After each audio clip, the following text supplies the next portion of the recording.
The Alliance for Prosperity is not well understood here, and I think the folks in Honduras and Guatemala and Salvador are beginning to understand it. It goes back to the notion of find out what works, do more of that. You go back about 20 years ago, the country of Colombia, which is just south of the Central American nations, was a failed, pretty much a failed nation. Their drug gangs, narco drug lords, pushing around the elected and appointed officials, the police. They had the leftist guerrillas were creating a great havoc there. And the question was, can this country survive? At one point, the bunch of gunmen in Colombia rounded up the Supreme Court of Colombia, took them into a room and shot them all to death. And that's where they were.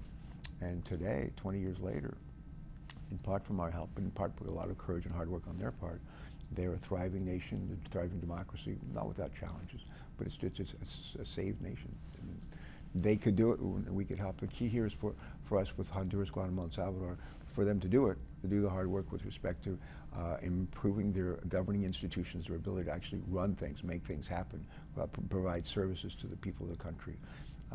The idea that to fight corruption, to shut down the gangs, to provide people with better options, make sure that the prosecutors prosecute, the police, the judges judge, the correctional institutes actually correct behavior.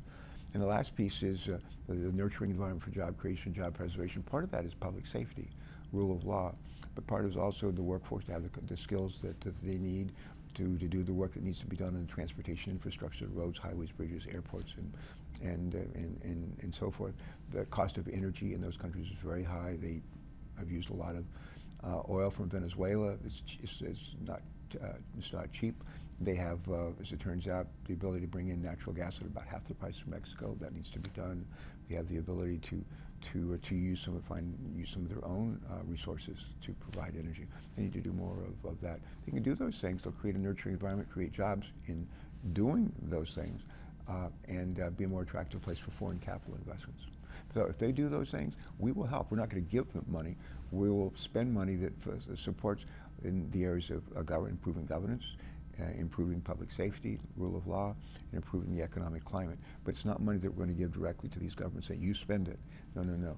We'll spend it ourselves, and we'll use, in some cases, non-governmental organizations, NGOs, to do the work, nonprofits.